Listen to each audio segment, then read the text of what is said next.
Bueno, pues nada, vamos a seguir con el libro de Job, que solo llevamos 11 capítulos y parece que llevamos media vida con el libro de Job. Pero la verdad es que estamos aprendiendo, yo creo que mucho, y en estas circunstancias yo creo que viene como anillo al dedo, ¿no? Lo que está pasando. Entonces hoy vamos a hablar, o Marcelo nos va a hablar de Job 12, y lo voy a leer yo y luego ya le daré paso a él para que tenga la exposición. Job 12, lo voy a leer en la versión Reina Valera 2020, que es la última. Yo creo que hay cosas que se entienden mucho mejor que en la otra, pero bueno, no deja de ser lo mismo. Dice así, Job 12, el gobierno universal de Dios. Respondió entonces Job, ciertamente vosotros sois el pueblo y con vosotros morirá la sabiduría. Pero yo también tengo entendimiento, lo mismo que vosotros. No soy menos que vosotros. ¿Y quién habrá que no pueda decir otro tanto? Yo soy uno de quien su amigo se mofa, uno que invocaba a Dios y él le respondía, uno justo e íntegro que es escarnecido. Aquel cuyos pies están a punto de resbalar es como una lámpara despreciada por el que se siente seguro. Prosperan las casas de los ladrones y viven seguros los que provocan a Dios, que ha puesto en sus manos cuanto tiene. Pregunta ahora a las bestias y ellas te enseñarán, a las aves de los cielos y ellas te lo mostrarán.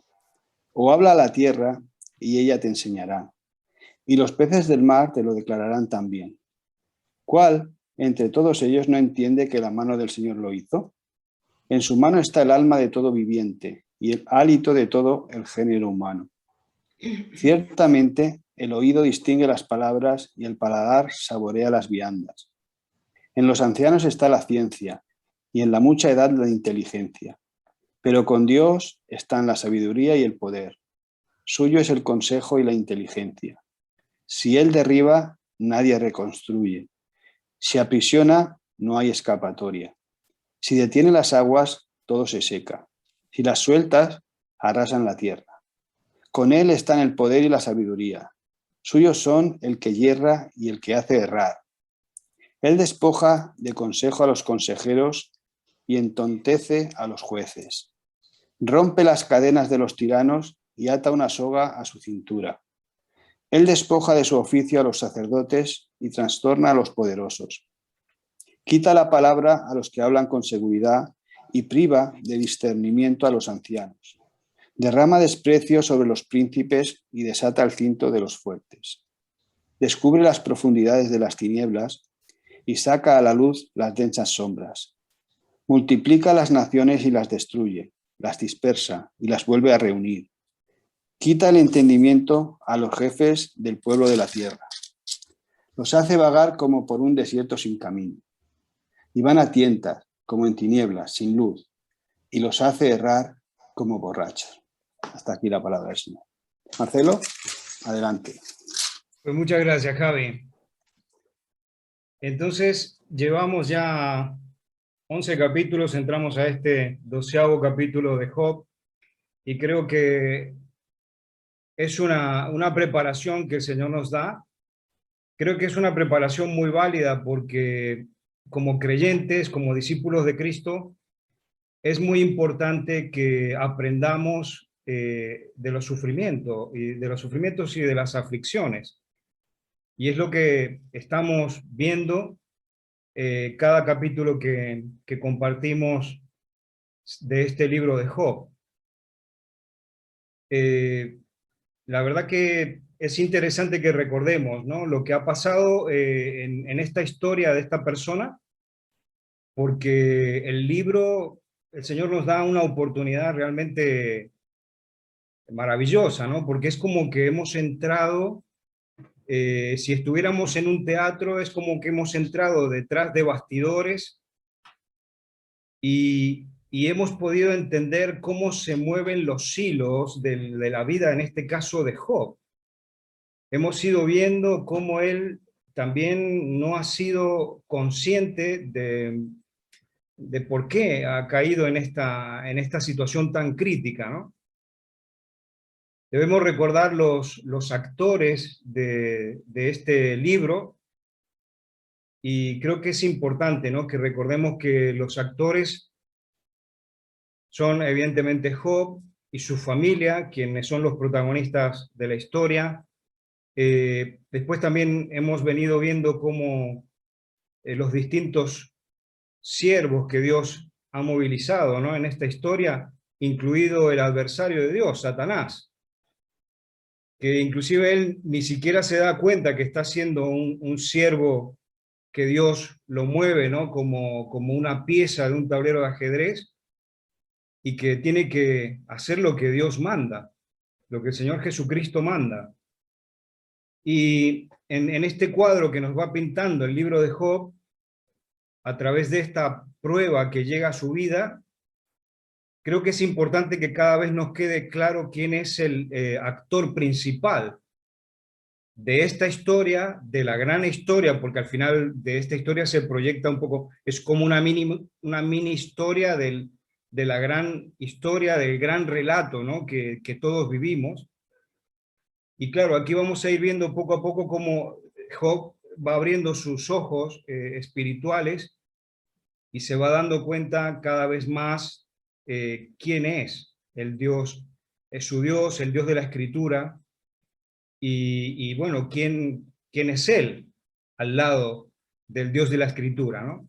Escuchaba y leía también sobre Sproul, que define a Dios como que Él es el gran soberano, Dios es el gran soberano, dice Sproul. Y que si no fuera así, si Él no fuera soberano, sería solamente un ídolo.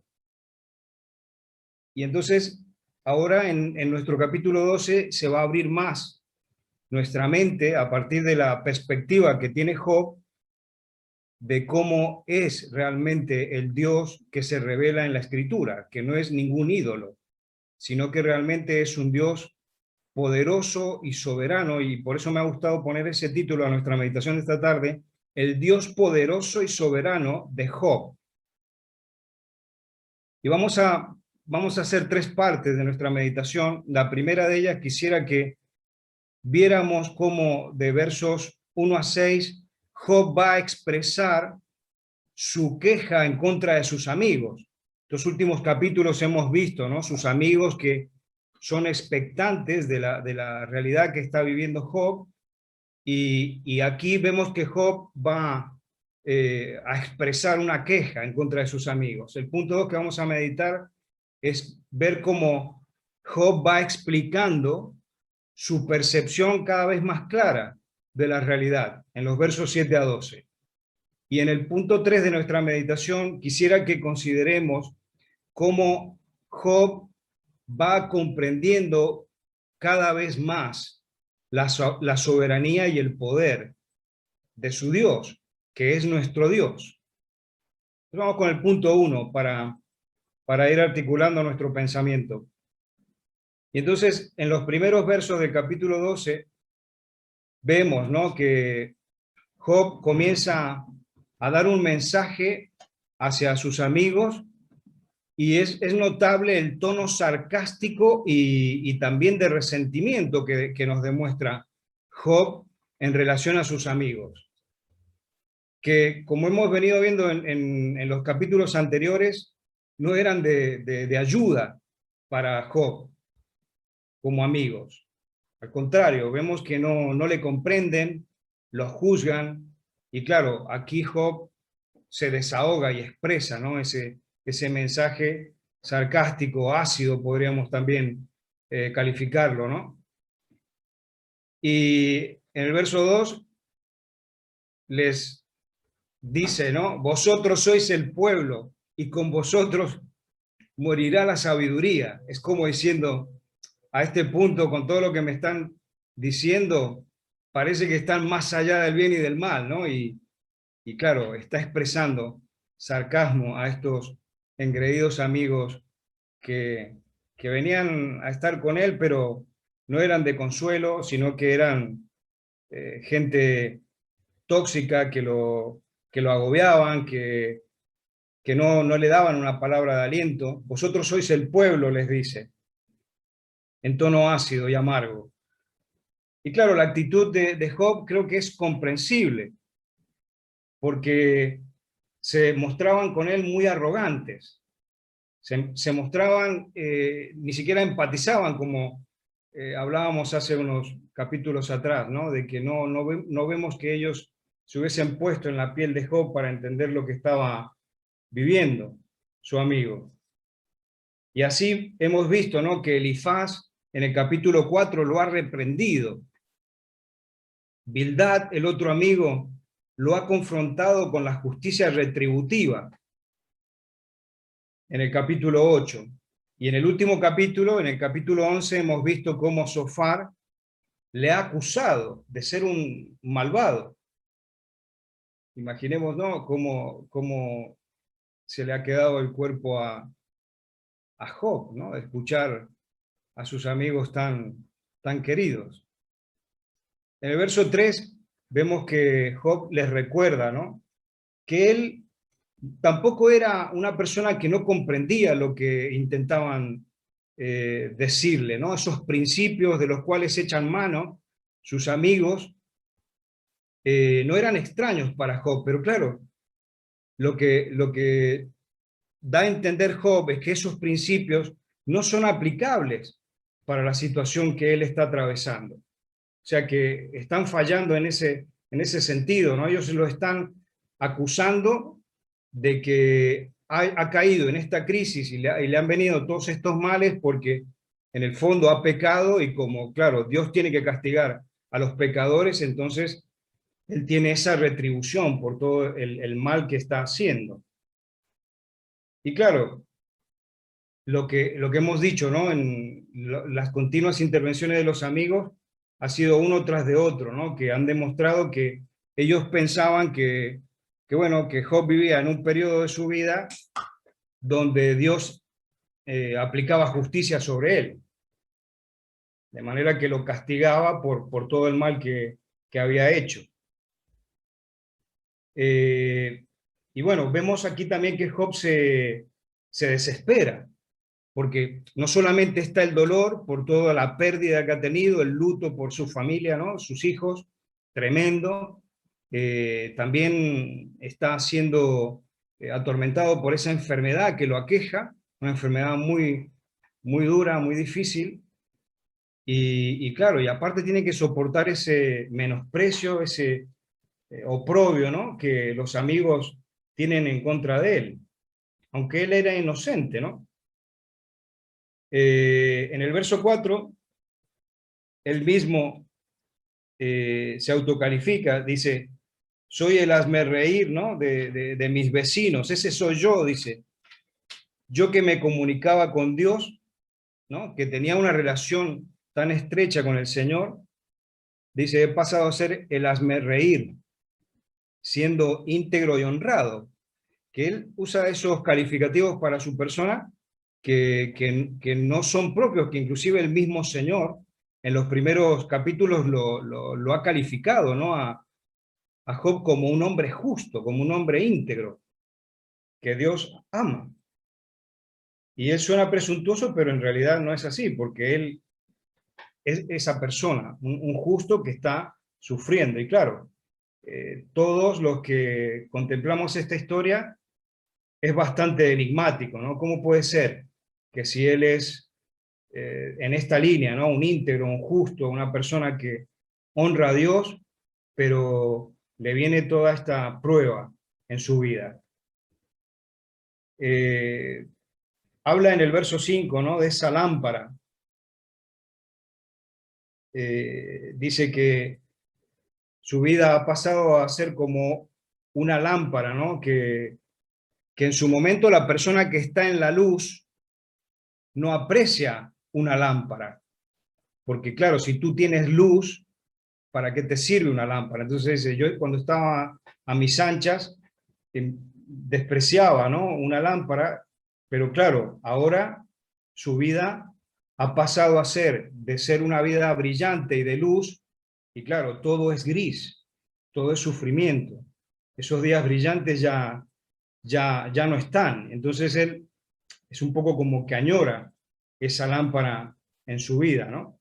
Todo es diferente, ha caído en la ruina, y encima sus amigos lo están allí acosando y se burlan de él, lo acusan. Y la manera en que se befan y se burlan de Job también nos hace pensar en el Señor Jesucristo, porque el Señor Jesucristo también sufrió este tipo de burlas. Y así podemos recordarlo, ¿no? En el Evangelio, cuando se burlaban de él los soldados que lo apresaron, como le tomaban el pelo y se burlaban de él. También cuando lo golpeaban, ¿no? Cuando le ponen esa capucha y le pegan. También se mofaron de Cristo los principales sacerdotes, los líderes de la religión allí institucionalizada. Cuando clavaron al Señor Jesucristo en la cruz también se mofaron de él, se burlaban de él, un poco como Job, ¿no? Y también mucha gente intentó ridiculizar al Señor Jesucristo cuando estaba cumpliendo la máxima expresión de su obra, ¿no? En la pasión que él demostró cuando sufrió y fue crucificado por nosotros. Pero en el verso 6, aquí también es muy importante para que nosotros lo consideremos esta noche y que nuestros ojos espirituales se abran un poco más, porque vemos cómo Job comienza a abrirnos la mente y él comienza a refutar esa idea simple de que los justos siempre tienen que prosperar y que los malos tienen que sufrir. Y comienza a recordarnos de que a veces Dios también en su soberanía puede hacer lo contrario. Puede hacer de que la persona justa, como en este caso es él, un íntegro, tiene que enfrentarse a los sufrimientos. Y entonces, ¿por qué no creer de que un justo, un creyente, una persona que honra a Dios, no tiene que enfrentar ninguna prueba? Entonces el Señor aquí, o sea, Job aquí está entendiendo que Dios, es el Señor, el soberano, el todopoderoso, y Él puede permitir en su soberanía y por sus planes y por su decisión de que los justos suframos, los íntegros tengamos que enfrentar pruebas. Todo, claro, en un primer momento tenía un sentido diferente y como decimos, ¿no? Según esa justicia retributiva, si tú te comportabas correctamente y hacías lo bueno, por fuerza tenías que ser bendecido, y si no era así, entonces tú recibías castigo. Pero aquí Job está rompiendo ese concepto, ¿no? Y claro, esto es porque él va entendiendo en su propia experiencia que Dios, a pesar de que él es un íntegro y un justo porque él lo sabe y es sincero en su corazón, por más que los amigos digan lo que digan, él sabe que él no ha ofendido a Dios ni ha pecado contra Dios, pero lo mismo el Señor le está mandando toda esta batería de pruebas. Vamos al punto 2, entonces, de nuestra meditación, y veremos cómo Job comienza a ampliarnos, ¿no? Su forma de ver la realidad que lo rodea, de los versos 7 a 12. Y claro, vemos que él comienza a mencionar todos los elementos de la creación. Comienza a hablarnos de los animales, nos habla de las plantas, de los peces, y nos da una ilustración a través de esos elementos de la creación, de que como también allí habiendo violencia, y se me venía a la mente, ¿no? Por ejemplo, cuando vemos algún documental, ¿no? de naturaleza salvaje, como los animales más, los depredadores más potentes, por ejemplo, un león termina comiéndose a una gacela, ¿no? A un ciervo. Entonces ahí hay una cierta violencia y Job lo está utilizando, ¿no? en esta línea de que entendamos de que si Dios ha hecho eso en la naturaleza, también con nuestra realidad tiene un sentido. Dios lo ha hecho todo de una manera que a veces esta violencia es parte de la realidad. Y entonces él está intentando decirle a los amigos que son cosas básicas, que surgen de la observación de nuestra realidad que nos circunda, ¿no? Y claro, los amigos, como decimos, ellos siguen siendo muy básicos en lo que expresan hacia Job. Ellos simplemente se basan en esa justicia retributiva, pero Job les está diciendo, ¿no? Mira a tu alrededor, mira cómo es la naturaleza. Verás inclusive un poco de violencia, ¿no? Pero que es sana violencia, porque un león tiene que matar para comer, y eso no es malo. Y bueno, y de esa forma también estos elementos naturales a él le hacen ver que si eso pasa en la naturaleza, Dios también lo puede exponer a él al sufrimiento que está atravesando. Tú, pensando en los amigos, ¿no? Creo que Job es como que les quiere decir, ustedes pueden teologizar todo lo que quieran, pero si su pensamiento no entra en línea ni armoniza con todo lo que es la realidad, entonces es un pensamiento vano, por más teólogo que tú te creas. Sigue avanzando Job, ¿no? Y en el verso 12 sigue con esa línea sarcástica. Habla de los ancianos y comienza a explicar, ¿no? Que teóricamente los ancianos deberían ser más sabios. Y notamos que también hace referencia a sus amigos que son gente mayor y que le están tratando a él en la forma que lo tratan, y vemos que él utiliza, ¿no? Ese tono sarcástico en contra de ellos, como diciendo, si sois gente mayor y anciana, ¿dónde está vuestra sabiduría? Punto 3, que quiero que meditemos, es cómo Job cada vez nos lleva a entender más, ¿no? Su óptica y su concepción de la soberanía del Señor. Y él comienza a declarar que el primero de los puntos que quiero recordarnos es el verso 13, donde él declara, dice, pues él, refiriéndose a Dios, al Señor, posee sabiduría y poder, prudencia e inteligencia son suyas, declara Job. Y aquí nos va dando una definición muy potente de lo que él entiende por la soberanía de Dios. Que a pesar de las preguntas que él podría tener, ¿no? en su corazón, él comienza en medio del sufrimiento a afirmar sobre la potencia y el poder de su Dios, que se manifiesta en la naturaleza, como decíamos recién, en la sociedad donde Él se mueve y donde tú y yo nos movemos, un poder y una soberanía que no tiene, ¿no? Partes donde no llega, sino que está a 360 grados de la realidad.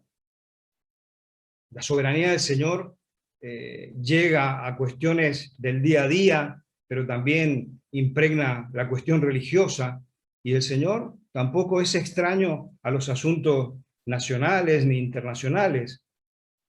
Aquí lo va a ir diciendo, ¿no? Cómo el Señor domina a los grandes líderes.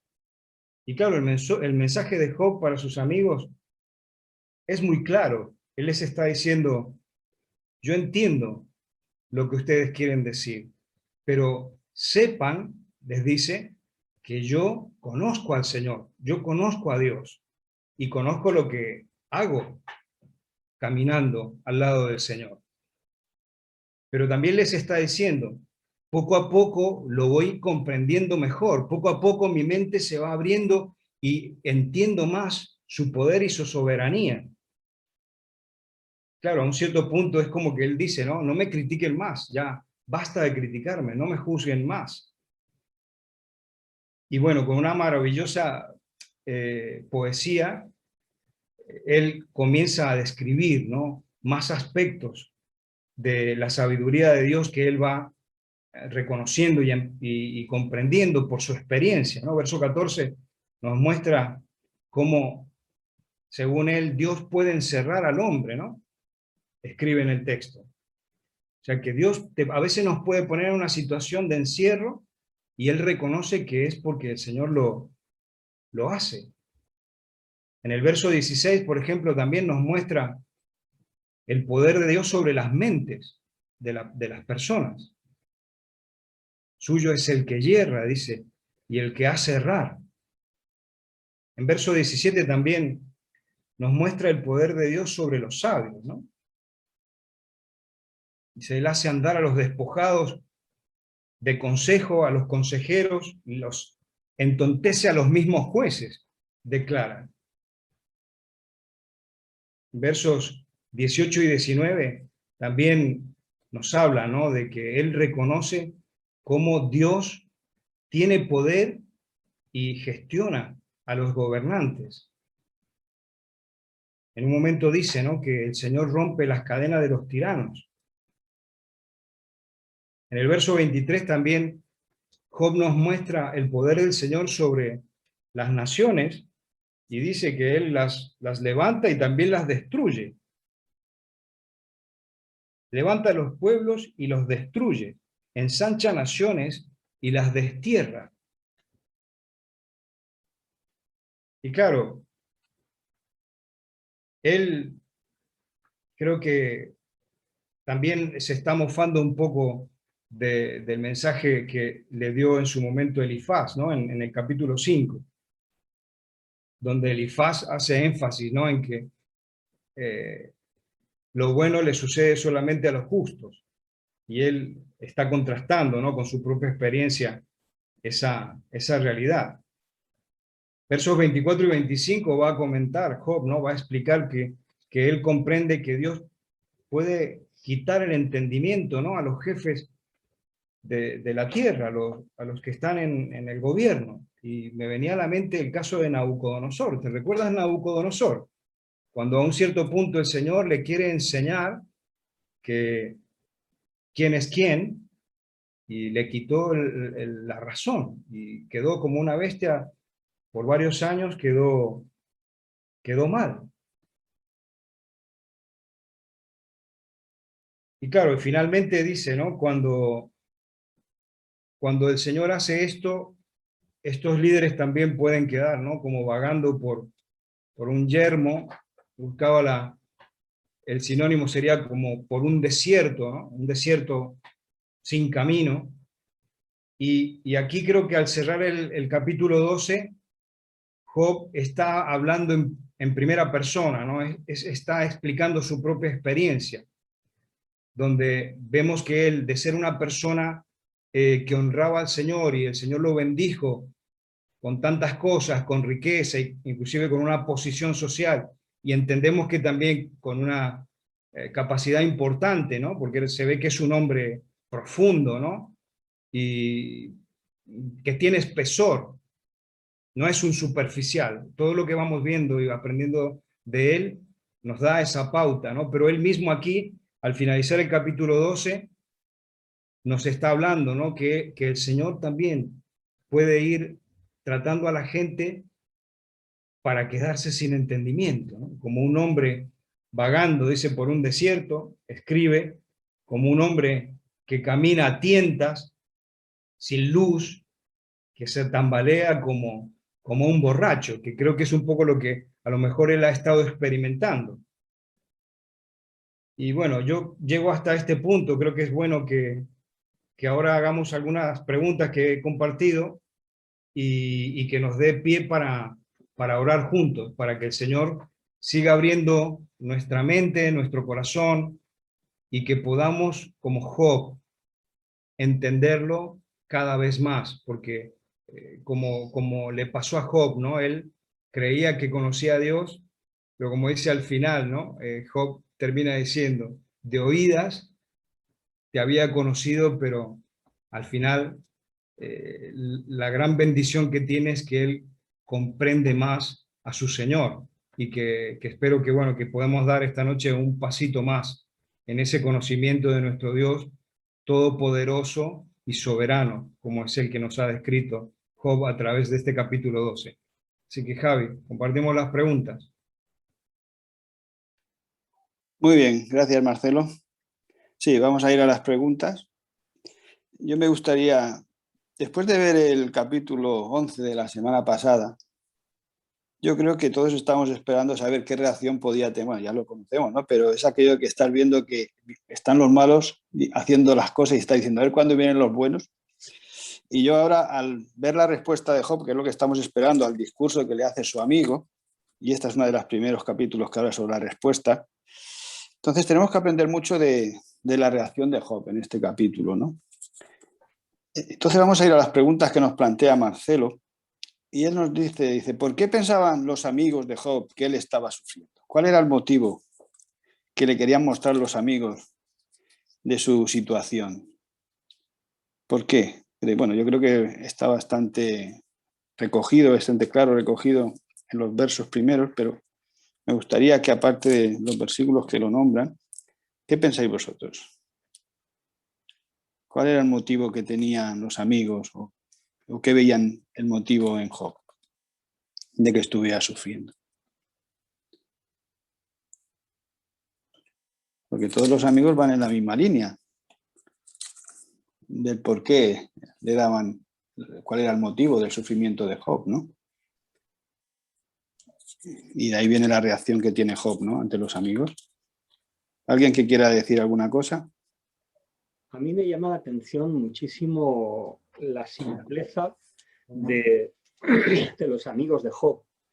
O sea, el problema de los amigos de Job es que ellos eran muy simples y pensaban que, bueno, si tenías algo bueno es porque habías hecho bien y si tenías algo malo es porque habías hecho mal.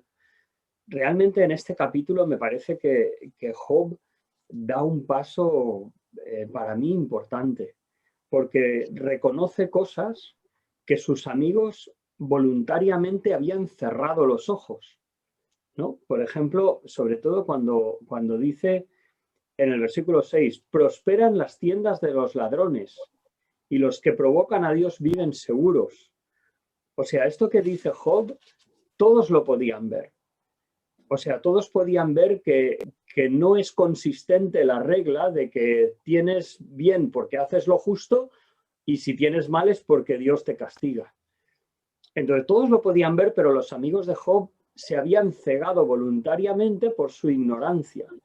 Y Job lo que hace, este capítulo me fascina, porque Job está declarando que la sabiduría de Dios es mucho más alta y que él incluso, como dice, entontece a los jueces si es su voluntad. Y no lo hace porque Dios no sea sabio, sino todo lo contrario, porque él tiene una sabiduría muchísimo más alta que nosotros y él obra según su soberanía, su sabiduría y su perfección.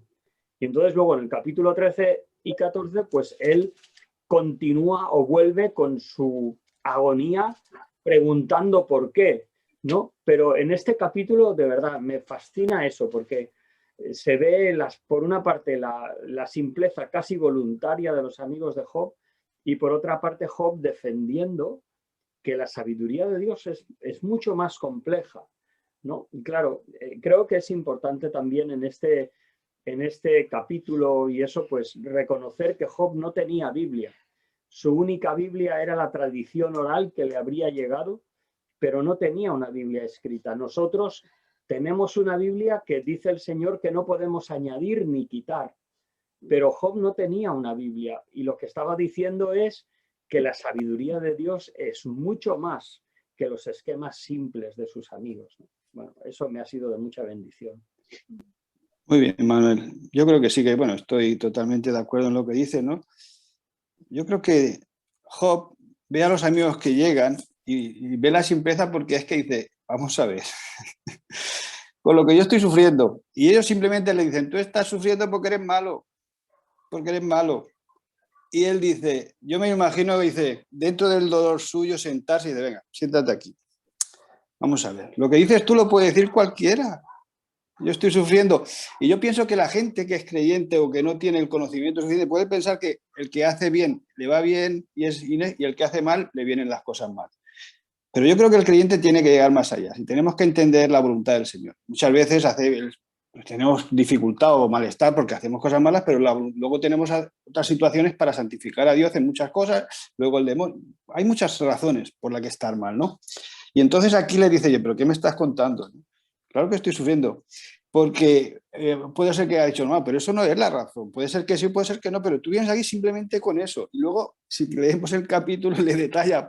Dices, tú no tenían Biblia, pero Job tenía un conocimiento de Dios que era exagerado. Cómo a partir del versículo 7, cómo va desgranando, y es increíble, ¿no?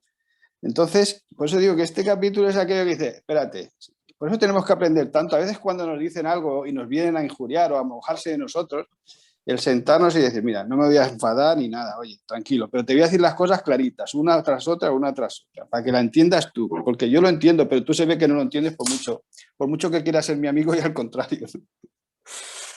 Pero sí, bueno, no quiero hablar yo solo. ¿Qué pensáis los demás en ese sentido? Bien, está claro por qué pensaban los amigos que estaba sufriendo, ¿no? A ver, a mí se me vino a la mente una ilustración que hace años leí con respecto a esto de Job y sus amigos. Era un hombre que montó una empresa de limpieza y le fue bien, y un hombre cristiano, y montó otra, y le fue bien y montó otra, y le siguió yendo bien y montó otras. Fue Hasta también que le fue mal. fue también que montó la misma empresa en otro país, y ya tenía sucursales en otro. Pero él un día le dijo al Señor, le dijo, yo quiero servirte de corazón. Bueno, y él dice que él sintió que el Señor le dijo, te necesito en la India. Esto fue como para los años 90, perdón. Necesito en la India. Bueno, y él se fue para la India.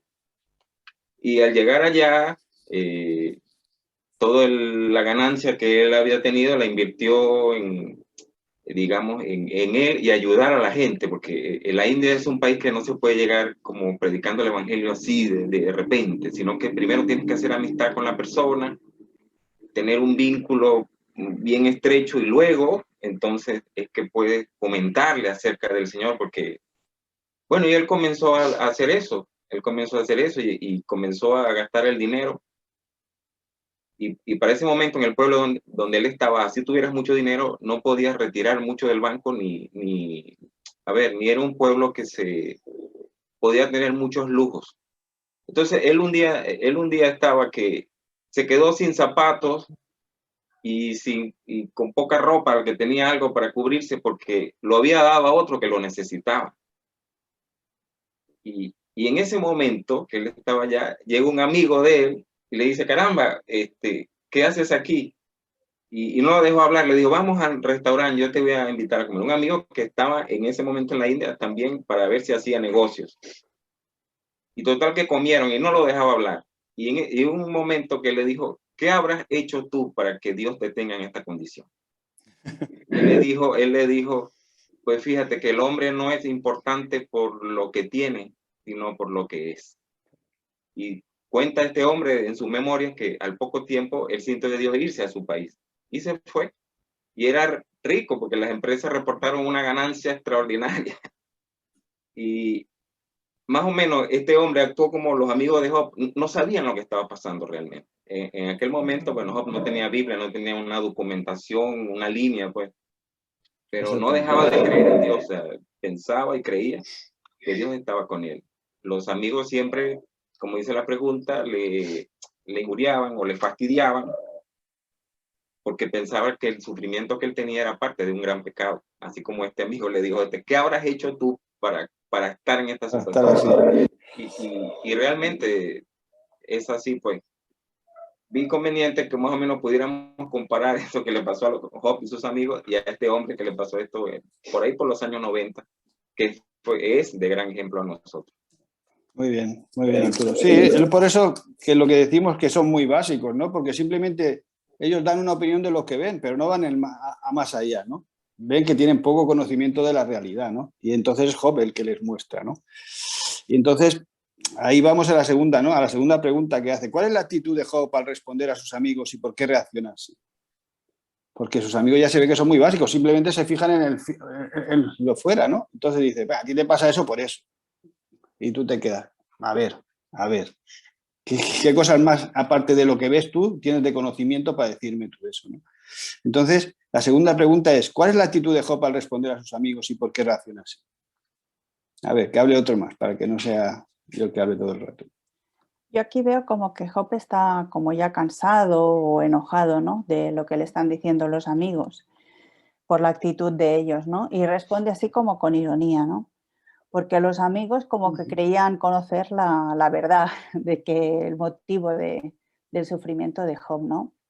Y se burlan de él y lo hunden todavía más, ¿no? Pero Job lo que responde es que su sabiduría no tiene nada que ver con la sabiduría de Dios, ¿no? Y a mí me da la impresión como que lo compara, lo que ellos dicen, pero realmente con lo que la sabiduría es de Dios, ¿no? El poder, la grandeza. Yo he visto eso. Reacciona de esa manera, como con ironía. Muy bien, sí, sarcásticamente. Yo creo que Sí. él no se mofa de sus amigos, pero él le dice, ¡ay, qué listo que eres tú!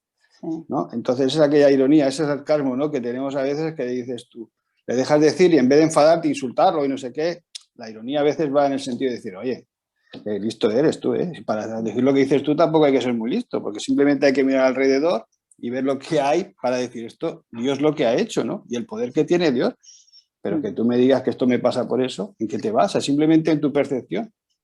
Entonces él le dice sarcásticamente, uy, qué listo que eres, ¿no? Entonces es esa ironía, ¿no? Entonces yo creo que la actitud de Job es decir, a ver, yo no me mofo de ti, pero te voy a decir el por qué pienso que estás haciendo esa opinión que das tú, en qué me baso yo, ¿no? Entonces es cómo se sienta, me imagino yo, dentro del sufrimiento que está teniendo y cómo la describe cada cosa, ¿no? De lo que el poder de Dios, ¿no? Y entonces ahí ve la creación que ha hecho Dios, ¿no? Entonces, pam, pam, pam. Entonces le está dando argumentos para decir lo que tú dices en qué se basa, porque yo te digo lo que realmente lo ve cualquiera, ¿no? Entonces es esto, ¿no? Entonces, es lo que tenemos que aprender muchas veces, que a veces cuando tenemos que hablar a alguien o algo, cuando alguien nos provoca, en el sentido de decir, más que saltar, que a veces es la reacción espontánea que tenemos, es el hecho de saber, no hace falta, simplemente a veces tienes que decir poca cosa, pero simplemente mostrar lo que hay en la naturaleza para que el otro entienda un poco, ¿no? Las cosas. A ver, ¿alguien que quiera decir algo más? Nada, que yo creo que es un reproche, bueno, ya está todo dicho, ¿no? Pero el reproche porque ellos estaban mirando desde su superioridad, ¿no? Porque habla de su sufrimiento, ellos no eran capaces de, no habían sufrido como él, entonces no eran capaces de empatizar con él ni tener ese sufrimiento, ponerse en su lugar, ¿no? Entonces es un poco una actitud de que no sabían empatizar con él, que miraban desde arriba, ¿no? Y habla un poco de la sabiduría de Dios en contraste con... Ellos se creían que tenían toda la sabiduría, pero realmente hablaron en el capítulo anterior que Dios era sabio y tal, pero resulta que ellos no se habían aplicado esa realidad a su vida y pensar que ellos tenían la respuesta. Tenían que haberse humillado y mirar a Dios y saber entender la situación de esa manera, ¿no? Entonces, la actitud de Job es eso, que les ve como si se pusieran en un plan superior a él y no fueron capaces de entender esa realidad, ¿no? De empatizar con él y ver que no se puede defender a Dios, que Dios se defiende solo y que muchas veces se nos escapan las respuestas a todos, ¿no? Y faltaba esa humildad, ¿no? Muy bien. Sí, es que yo lo que veo aquí, lo que más choca es el hecho de que, bueno, alguien te puede venir y simplemente ser simple y básico y decirte las cosas, pero aquí lo que más te llama la atención es que te haga daño una persona que se considera que es tu amigo. Porque, bueno, si me vas a hacer daño, por lo menos que tengas argumentos para decir, joder, porque un amigo lo que quiere es ayudarte, pero es que vas con lo simple y lo único que haces es fijarte en lo poco que ves, que lo único que me hace es daño, y lo que me estás diciendo ya lo sé yo, entonces ayúdame, pero no me digas cosas que me hacen más daño, ¿no? Es el hecho de decir, mira, te voy a dar razonamientos para que veas por lo menos por dónde tienes que ir, ¿no? El poder de Dios, lo grande que es, y no que tú te quedas en un puntito, ¿no? Es mi exterior, ¿no? Lo que estoy sufriendo en ese momento. Y vamos a pasar a la pregunta número 3 para tener un tiempo de orar. Y dice, ¿qué diferencia vemos en la lectura que Job hace de su vida en esos días de aflicción y cómo la ven sus amigos? A ver, alguien que quiera decir algo que no haya dicho nada. Estaba Job en lo cierto cuando decía, hombre, lo normal es que la gente se pensaba, ¿no? Que la gente que, como leemos en el versículo 6, prosperan las casas de los ladrones y viven seguros los que provocan a Dios. ¿Qué pensamos? ¿Qué diferencia vemos en la lectura que hace Job de su vida en esos días con respecto a los amigos? Yo veo que Job lo ve como que Dios pone a prueba, pero su resistencia, no como un juicio por sus acciones, ¿no? Sino que ve como eso, como una prueba de resistencia. Y los amigos lo ven como un juicio por las obras, que por sus actos, ¿no? Exactamente, yo creo que están por ahí las cosas, ¿no? El hecho de que él entiende de que, bueno, le pueden pasar las cosas, no sé por qué me pasa, pero sé que Dios lo hará porque algún motivo hará, pero el otro no, el otro simplemente, ¿en qué se basa? En tú estás malo porque has hecho algo malo. Pues si es que está claro, el que hace algo malo pues sufre las consecuencias, ¿no? La actitud que tenemos, que muchas veces, bueno, la gente del mundo, ¿no? A veces que oye, Jolín, tú te va bien porque tú eres cristiano. No, a ver, me va bien porque soy cristiano. Yo creo en Dios y estoy orgulloso que me vaya bien y me irá mal, pero no por ser cristiano me va a ir siempre bien y a ti te va a ir siempre mal, ¿no? Entonces, aquí la actitud de Job que vemos es esa, ¿no? El hecho de que uno entienda, ¿no? El por qué, ¿no? Los amigos simplemente se basan en eso. Acción-reacción, ¿no? Sí. Jesús Muy también bien. dijo, ¿no? En Mateo 16:24, que si alguien quería ser su seguidor, que cargaran con la cruz y seguirlo, ¿no? Cargar la cruz es también lo... Exactamente. Es lo que hablamos la semana pasada sobre esto, que decía, bueno, tú tranquilo, que en el momento que tú digas esto, que ya todo tira bien y ya se acaba. A ver, vamos a ver, eso no es cierto. No hay que engañar a nadie con decir, oye, tú crees en el Señor Jesucristo que a partir de ahora vas a ser el hombre más feliz del mundo y el que vas a ser el rey del mundo, ¿no? Tampoco es eso. Entonces hay que ser realista y saber en quién uno cree, ¿no? Y saber lo difícil que es a veces, porque a veces el hecho de estar en la aflicción y en la adversidad, el hecho de seguir confiando, seguir dando gracias a Dios, es difícil a veces, ¿no? El hecho porque, claro, cuando uno tiene mucho, como le pasaba, yo me imagino a Job, daba gracias cada día, decía, tengo mucho, pero él daba y hacía muchas cosas, pero cuando estás en aflicción y en adversidad, el seguir dando gracias, confiar en Dios, a veces nos cuesta, pero tenemos que aprender, ¿no? De que Dios nos dará 100 por uno, ¿no? Sufrimos, pero simplemente Dios es un Padre amante, ¿no?